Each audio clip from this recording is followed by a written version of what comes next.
my son had a gift with technology. With reliable internet at home through the Internet Essentials program, the world opened up. He's part of this next generation of young people who feel they can thrive.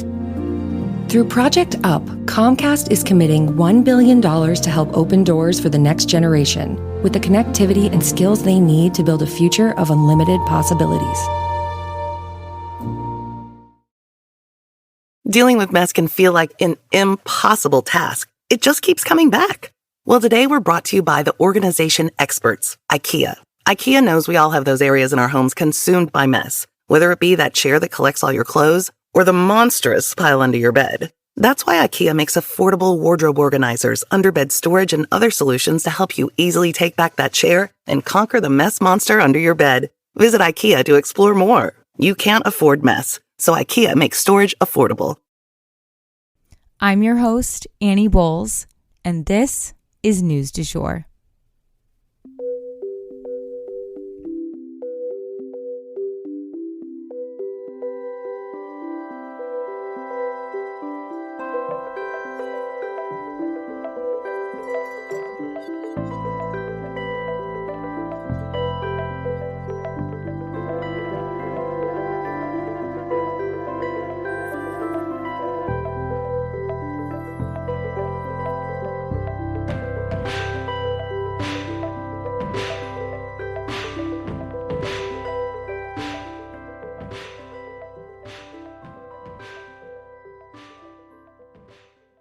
Welcome to News du Jour. You may be wondering, why am I, Annie Bowles, here hosting this podcast? I usually start by telling people I'm a political baby.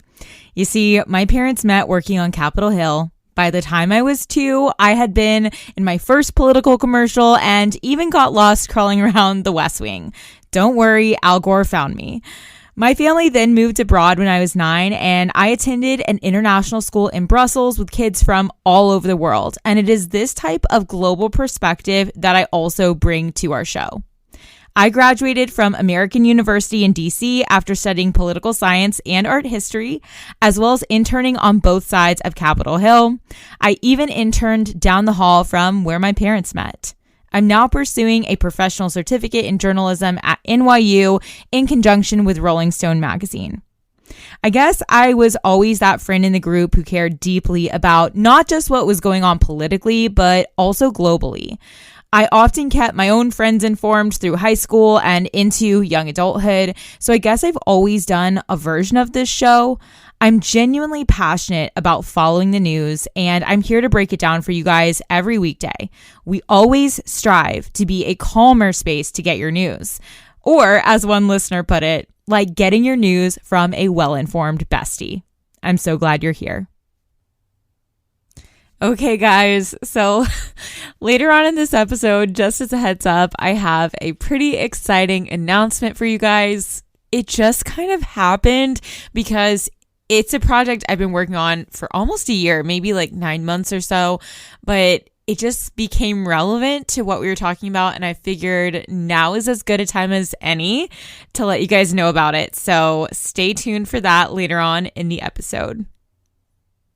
So today I have 2 mini stories for you guys and then 2 longer ones. Let's jump in. So I want to let you guys know that Biden has canceled more student debt. Now, this is something that is being challenged like every step of the way. So I don't know if it's something that's going to stick, but it was about $1.2 billion in debt that he has canceled now. So just wanted to let you guys know. And then for our second mini story, a private company in the US called Intuitive Machines has landed on the moon for the first time yesterday about 5:24 p.m. Central Time. There had been a glitch in their laser instruments, but the unmanned spacecraft ended up landing safely and sort of like reconnecting anyway. So this craft made history as the first privately built machine to successfully touch down on the lunar surface. Congratulations. I'm hoping we're going to learn something new. So, like I said, we have 2 longer stories for today, but one of them is extra long. Let's jump into Alabama considering embryos children. So by now, news may have reached you that Alabama courts have declared that embryos are, in fact, in their state, considered children, which is mind-boggling because we have a whole different word to describe them because they're kind of 2 different things. But legally, in the state of Alabama, that's not the case anymore. And the ruling has actually caused the University of Alabama to pause all IVF procedures in order to better understand these new guidelines.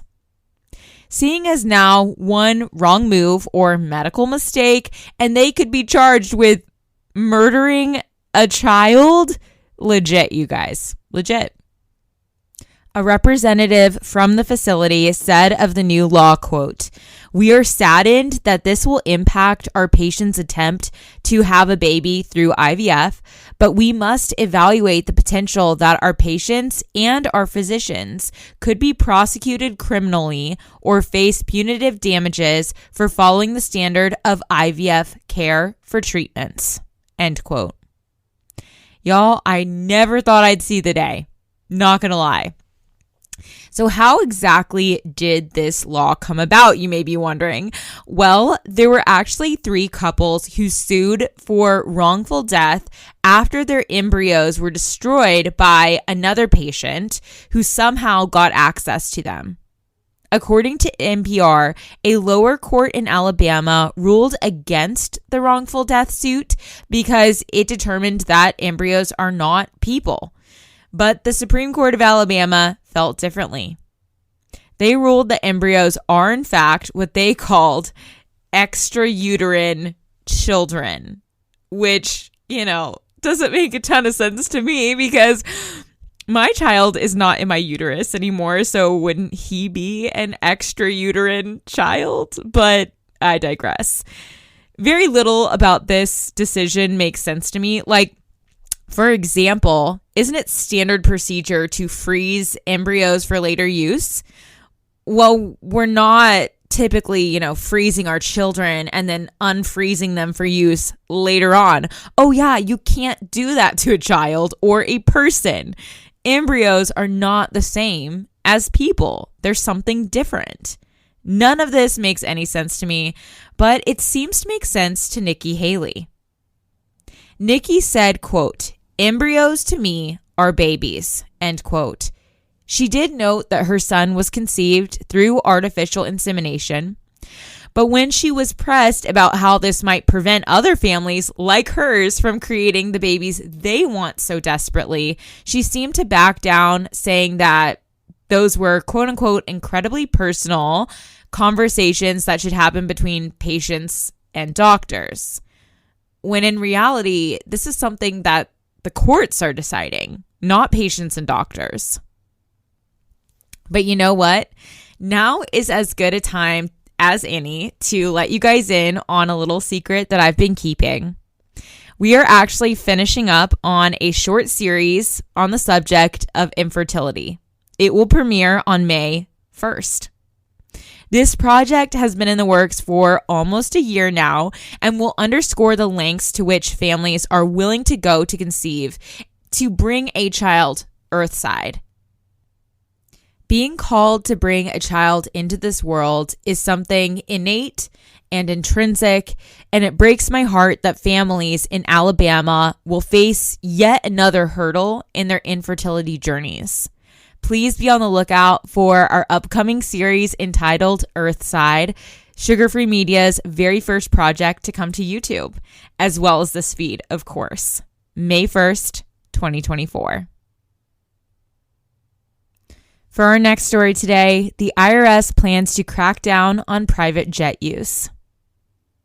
So the IRS has begun cracking down on corporate private jet use. That is really personal travel. You see, the ultra wealthy are obviously masters at blurring the lines between corporate time and playtime. Just think about golfing, for example.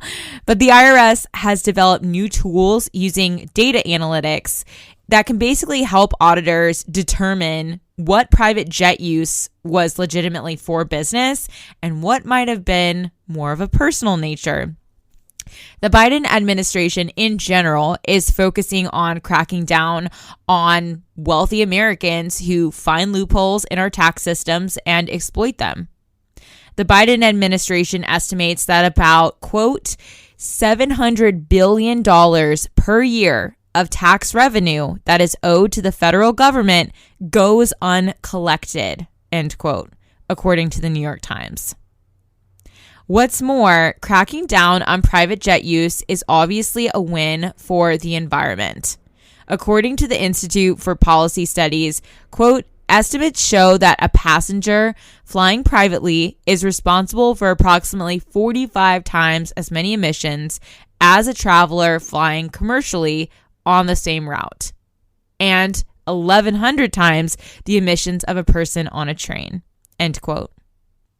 And speaking of the environment, just while we're on the subject, I saw a really interesting story that I want to kind of tack on here at the end for you guys that's related to climate. But basically, animal sanctuaries are also moving all over the country to try and avoid the worsening effects of climate change.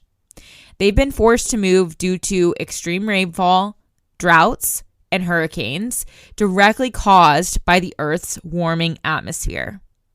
Obviously, animal sanctuaries need large outdoor areas for the animals to roam around. So this is just one of the many, many things that is facing difficulties as the Earth continues to warm.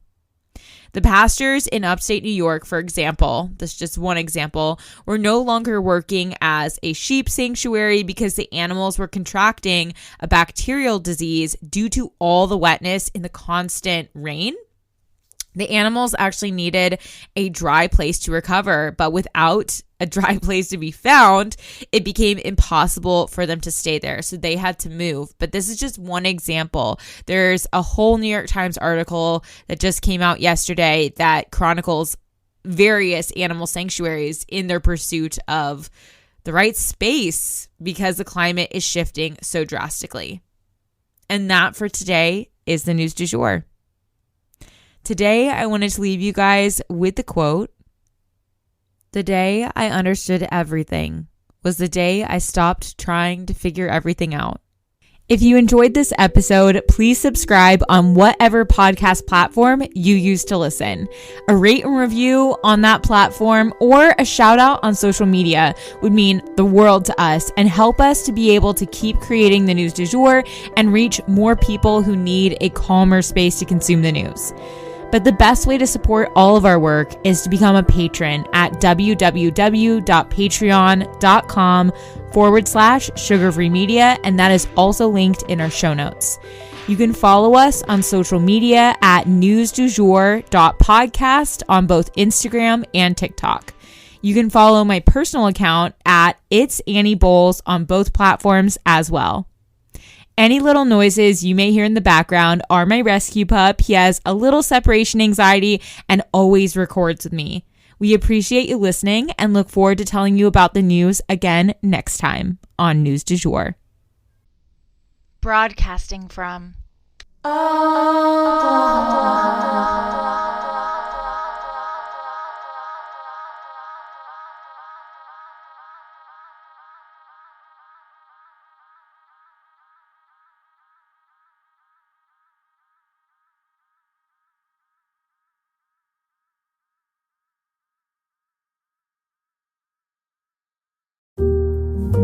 My son had a gift with technology.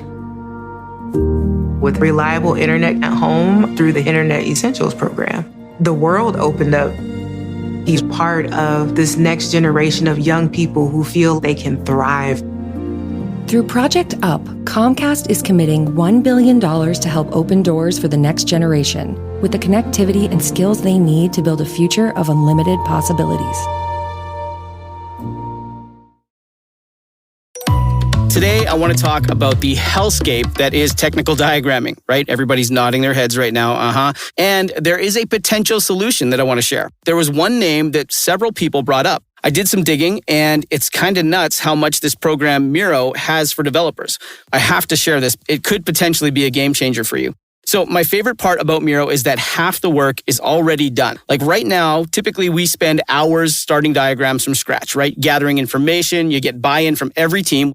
Following up, that's a lot of work to do. But Miro has a full set of integrations with the tools you're probably already using. And they also offer open APIs and SDKs for custom solutions for all those niche diagramming use cases we have to do, right? So the end result is the same, but it doesn't take forever. It's a massive, massive time saver. I'm transforming basic flowcharts and network architectures, and it all lives in one place. So are you using Miro? Have you used it? I want to hear.